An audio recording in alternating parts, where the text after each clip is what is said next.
അസ്സലാമു അലൈക്കും വറഹ്മത്തുള്ളാഹി ബിസ്മില്ലാ അൽഹംദുലില്ലാഹി റബ്ബിൽ ആലമീൻ വസ്സലാത്തു വസ്സലാമു അലാ റസൂലില്ലാ.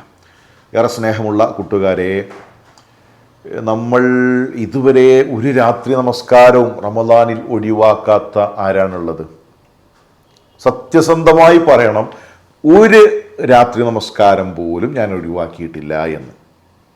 ചില ആളുകളൊക്കെ നോമ്പ് നോറ്റ് നോമ്പ് തുറന്ന ക്ഷീണം കൊണ്ട് രാത്രി നിസ്കരിക്കാതെ ഉറങ്ങുന്നവരുണ്ട്. പാടുണ്ടോ? അപ്പോൾ നമ്മൾ നോമ്പ് തുറക്കുമ്പോൾ ഒരു മിതമായി കഴിച്ച് രാത്രി നമസ്കാരമൊക്കെ നിർവഹിച്ച് തറാവി നമസ്കരിച്ച് പിന്നെ വേണമെങ്കിൽ കുറച്ചുകൂടെയൊക്കെ നമുക്ക് കഴിക്കാം.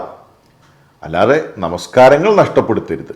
നമുക്ക് കഴിയുന്ന രൂപത്തിൽ നമ്മൾ കഴിയുന്നത് സ്ഥിരമായി ചെയ്തു പോകണം.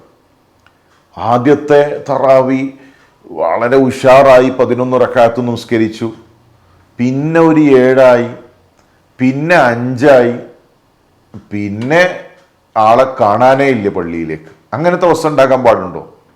അതുപോലെ തന്നെ ചില ആളുകളൊക്കെ റമദാൻ തുടങ്ങിയ 1-ാമത്തെ ദിവസം ഓതൽ കണ്ടപ്പോൾ, ഖുർആൻ ഓതുന്നത് കണ്ടപ്പോൾ ഉമ്മയും കരുതി, പടച്ചോനെ ഇവൻ 2 ദിവസം കൊണ്ട് ഇവള് 2 ദിവസം കൊണ്ട് ഖത്തമ് തീർക്കുമോ? അങ്ങനെ ഖുർആനോത്തോട് ഓത്തു. 3 ദിവസം കഴിഞ്ഞപ്പോൾ പിന്നെ ആ സ്പീഡ് കാണുന്നില്ല. 10 ദിവസം കഴിഞ്ഞപ്പോൾ പിന്നെ ആളെ തന്നെ കാണുന്നില്ല. അങ്ങനെ ഉണ്ടാകാൻ പാടുണ്ടോ? ഇല്ല. നമ്മൾ ചെയ്യുന്ന അമൽ സ്ഥിരമായി ചെയ്യണം. അതുപോലെ തന്നെ റമദാനിലൊക്കെ ചില ആളുകൾ വളരെ സജീവമായി പള്ളിയിലുണ്ടാകും. നോമ്പ് തുറക്കുന്ന സമയത്ത് അവിടെ പിന്നെ തണ്ണിമത്തം മുറിക്കാനും ആപ്പിള് മുറിക്കാനും ഈത്തപ്പഴം കൊടുക്കാനും ഒക്കെ സജീവമായി മാസം കണ്ട് പെരുന്നാൾ നിസ്കാരം കഴിഞ്ഞ് ഇമാമിനോട് അസ്സലാമു അലൈക്കും വറഹ്മത്തുള്ളാഹി, ഇനി അടുത്ത റമദാനിന് കാണാമെന്ന് പറഞ്ഞ് ഒരു പോക്കാണ്, പിന്നെ കാണൂല. അങ്ങനെയാണോ നമ്മളാകേണ്ടതല്ല. നമ്മൾ എന്ത് ചെയ്യണം? നമ്മൾ ചെയ്യുന്നത് സ്ഥിരമായി, ചെറുതാണെങ്കിലും അത് സ്ഥിരമായി കൊണ്ടുപോവുക. അതാണ് അള്ളാഹുവിന് ഇഷ്ടം. റസൂലുള്ളാഹി സ്വല്ലല്ലാഹു അലൈഹി വസല്ലം തങ്ങൾ പറഞ്ഞു, അഹബ്ബുൽ അഅമാലി ഇലല്ലാഹ്, അള്ളാഹുവിന് ഏറ്റവും ഇഷ്ടമായിട്ടുള്ള കാര്യം, ഏറ്റവും പ്രിയമായിട്ടുള്ള കാര്യം, അദ്വമുഹാ വ ഇൻ ഖല്ല, കുറച്ചാണെങ്കിലും പതിവായി ചെയ്യുന്നതാണ്, സ്ഥിരമായി ചെയ്യുന്നതാണ്. നമുക്ക് ഒരു 5 പേജാണ് ഒരു ദിവസം ഓതാൻ കഴിയുക, അത് സ്ഥിരമായി ചെയ്യുക. രാത്രി നമസ്കാരം നമുക്ക് എത്രയാണോ സാധിക്കുന്നത് അത് നമ്മൾ സ്ഥിരമായി ചെയ്യുക. പ്രഭാതത്തിൽ ചൊല്ലുന്ന ദിക്റുകൾ അത് ഒരുപാടുണ്ട്, അതിൽ നമുക്ക് കഴിയുന്നത് സ്ഥിരമായി തുടർത്തുക. അതാണ് ആ വിഷയത്തിൽ നാം ശ്രദ്ധിക്കേണ്ടത്.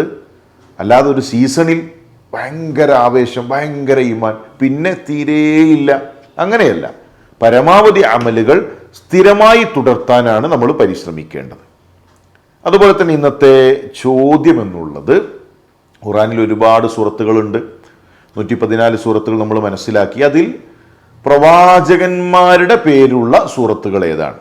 അപ്പം ഇങ്ങനെ ഒന്ന് ആലോചിച്ച് നോക്കി, ഏതൊക്കെയാണ് പ്രവാചകന്മാരുടെ പേര് വന്നിട്ടുള്ളത്?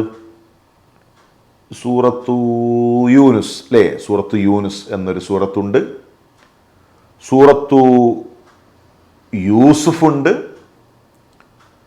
സൂറത്തു ഹൂദുണ്ട്, പിന്നെ സൂറത്തു ഇബ്രാഹിം, സൂറത്തു മുഹമ്മദ്, സൂറത്തു നൂഹ് അല്ലേ? ഒന്നുകൂടെ, സൂറത്തു യൂസുഫ്, സൂറത്തു യൂനുസ്, സൂറത്തു ഹൂദ്, സൂറത്തു ഇബ്രാഹിം, സൂറത്തു മുഹമ്മദ്, സൂറത്തു നൂഹ്. അങ്ങനെയല്ലേ വന്നിട്ടുള്ളത്? അപ്പോൾ 6 പ്രവാചകന്മാരുടെ പേരിൽ പരിശുദ്ധ ഖുർആനിൽ സൂറത്തുകളുണ്ട്. 6 പ്രവാചകന്മാരുടെ പേരിലുള്ള സൂറത്തുകളുണ്ട്. ആ സൂറത്തുകൾ ഓരോന്നും എത്രാമത്തെ സൂറത്താണ് എന്ന് നമ്മളൊന്ന് കണ്ടെത്തണം. ഇപ്പം നൂഹ് എത്രാമത്തെ സൂറത്താണ്, സൂറത്ത് ഹൂദ് എത്രാമത്തതാണ്? നമുക്ക് മുസ്ഹഫ് എടുത്ത് തുറന്നാൽ തന്നെ ഇൻഡെക്സ് നോക്കിയാൽ നമുക്ക് കണ്ടെത്താൻ കഴിയും. അത് നമ്മളൊന്ന് കണ്ടെത്തണം. അള്ളാഹു അനുഗ്രഹിക്കട്ടെ. അസ്സലാമു അലൈക്കും വറഹ്മത്തുള്ളാഹി. കൂട്ടുകാരെ, അറിയാമല്ലോ, മാർച്ച് 23-ന് ഓൺലൈനായി നടക്കുന്ന അലിഫ് കിഡ്സ് എക്സാമിന്റെ സിലബസ് റമളാൻ ചങ്ങാതിയുടെ 1 മുതൽ 20 വരെയുള്ള പാഠഭാഗങ്ങളും ക്ലാസുകളുമാണ്. എല്ലാവരും നന്നായി പഠിക്കണേ.